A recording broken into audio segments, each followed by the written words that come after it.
اور انہوں نے باکو کے اندر شامی حکام اور ترک نمائندوں سے ملاقات کی۔ شام کے صدر احمد الشرع یعنی الجولانی کو ریاض میں امریکی صدر ڈونلڈ ٹرمپ نے اسرائیل کے ساتھ تعلقات کو معمول پر لانے کی تاکید کی تھی، جس پر الشرع نے مبینہ طور پر ہاں بھی کہا تھا اور اس بات کی تصدیق کی کہ چند دن بعد کی شامی حکام اس بات کی تصدیق کے چند دن بعد ہی شامی حکام جنوبی شام کی صورتحال کے بارے میں اسرائیل سے بات بھی کر رہے ہیں۔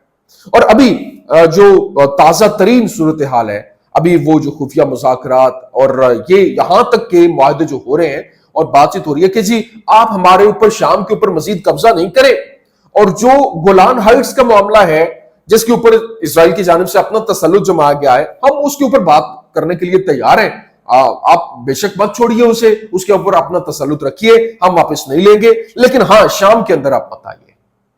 لیکن حیرانی کی بات یہ ہے کہ اس کو لے کر کتنا واویلا کیا جا رہا تھا، جی یہ جب آئے گا تو وہاں پہ جو ہے وہ فلسطین کو یہ ہو جائے گا، فلسطین میں یہ ہو جائے گا، اور باقاعدہ طور پر جو احمد الشرع ہے وہ ایک پوری فورس کے ساتھ آئے گا اور باقاعدہ اپنا کردار ادا کرے گا فلسطین کو لے کے۔ وہ تو اپنے کردار ادا کر رہا ہے، الگ سے کر رہا ہے۔ یہ چیزیں جو ہے وہ کھل کر سامنے آ گئی ہیں۔ اب تصویر زیادہ جو ہے وہ واضح ہو گئی ہے کہ امریکہ نیتن یاہو کے ساتھ بریک اپ کا دعویٰ کیوں کر رہا تھا۔ مقصد یہ تھا کہ مشرق وسطیٰ کے تمام ممالک کے ساتھ ایک معاہدہ جو ہے وہ کیا جا سکے اور فلسطینیوں کو روئے زمین سے مکمل طور پر ہٹانے کے لیے آخری ضرب جو ہے وہ لگائی جا سکے۔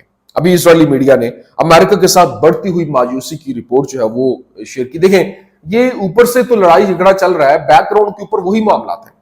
دعویٰ کیا ہے کہ اسرائیل اسٹریٹجک اثاثہ بننے سے واشنگٹن کے لیے ذمہ داری بن گیا ہے، اور یہاں صرف چند حالیہ اقتصابات ہیں جس میں اسرائیلی ٹی وی چینل 12 نے کہا کہ ایران اور غزہ کے بارے میں ٹرمپ انتظامیہ کے حالیہ بیانات سے اعلیٰ اسرائیلی حکام کو گہری تشویش ہے۔ پھر اسرائیلی ٹی وی چینل 12 نے کہا کہ واشنگٹن معاہدوں تک پہنچنے کے لیے جلدی میں ہے اور یہ اسرائیل کی قیمت پر نہیں ہونا چاہیے۔ اسرائیل کی جانب سے اپنی آواز سنانے کی کوششوں کے باوجود شاید ہی کوئی سن رہا ہو۔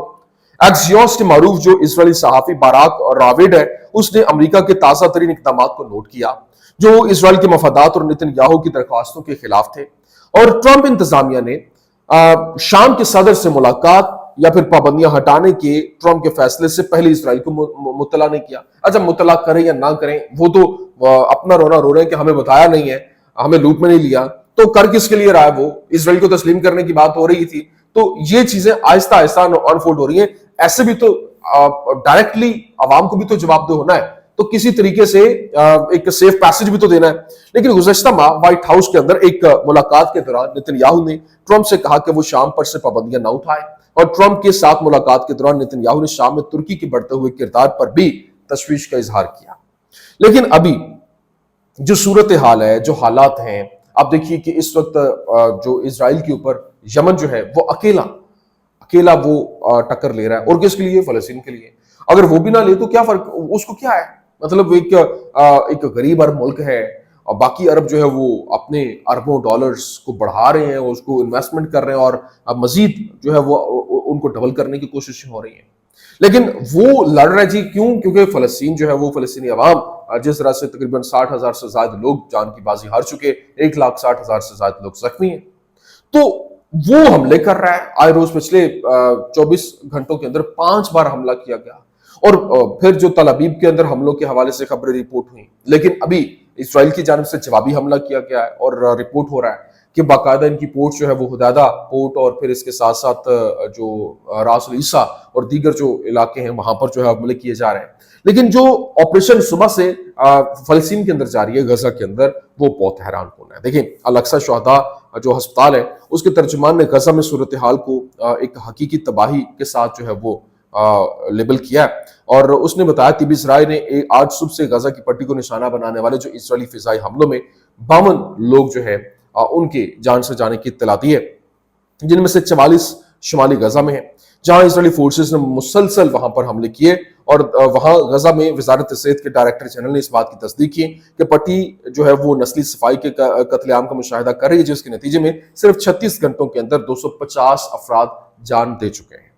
اور جس نے قبضے کی طرف سے باقاعدہ طور پر ہسپتالوں کو مسلسل وہاں پر منظم طریقے سے نشانہ بنانے کی طرف اشارہ کیا ہے. لیکن ابھی جو صورتحال ہے، جو حالات ہیں، وہ بدل رہے ہیں، اور اس وقت جو شہری تنصیبات کو نشانہ بنانے کے لیے بین الاقوامی سطح پر ممنوع جدید ہتھیار جو ہیں وہ بھی استعمال کیے جا رہے ہیں.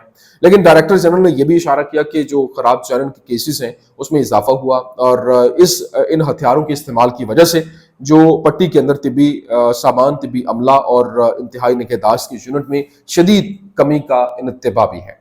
لیکن ابھی جو شام اور ترکی کے درمیان مشترکہ طور پر سیکورٹی آپریشن میں 9 ملین سے زائد کیپٹاگون گولیاں جو ہے وہ ضبط کی گئی ہیں.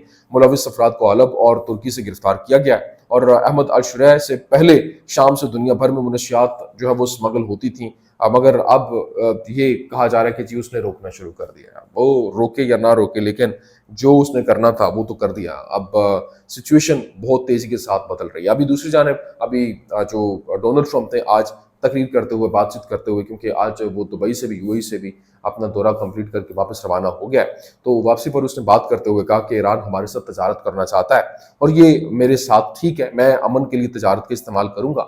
اور ڈونلڈ ٹرمپ نے ایک بار پھر اعلان کیا کہ وہ ایران کے ساتھ معاہدہ کرنے کا ارادہ رکھتا ہے، لیکن ہمیشہ کی طرح وہ دھمکیوں کو نہیں بھولے، اور اس کے پاس ایک تجویز ہے اور اب انہیں تیزی سے کام کرنے کی ضرورت ہے ورنہ کچھ برا ہو جائے گا. مطلب وہ کل بھی اس نے بات کے اندر دھمکی بھی دی اور کہا کہ وہ جو ایران ہے وہ امیر قطر کا شکریہ ادا کرے، کیونکہ اس کی وجہ سے ابھی تک اس کے اوپر حملہ نہیں ہوا، نہیں تو اس کے اوپر حملہ ہو جانا تھا. اور ہماری جو اتنی بڑی طاقت اور فورس ہے اس کو کوئی نہیں روک پاتا. اس نے کہا کہ اتنی بڑی فورس ہے، پوری دنیا کی نمبر 1 اور سب سے بڑی فورس ہے، حالانکہ چین اور رشیا بھی ہماری فوج سے، ان کی فوجیں زیادہ نہیں ہیں. تو یہ تو چلیں اپنی جگہ پہ، لیکن ابھی جو حالات جس تیزی کے ساتھ بدل رہے ہیں، اور جو مفلوق الحال یہ ذہنیت اور پست ذہنیت ہے وہ کھل کر سامنے آنا جو ہے وہ شروع ہو گئی ہیں. یہ کچھ اہم ترین اپڈیٹس تھی، میں نے کہا میں آپ کے سامنے رکھ دوں. امید کرتے ہیں ویڈیو آپ کو پسند آئی ہوگی. پسند آنے کی صورت میں لائک کیجیے، شیئر کیجیے، اور ہمارے چینل کو سبسکرائب کرنا مت بھولیے گا. شکریہ.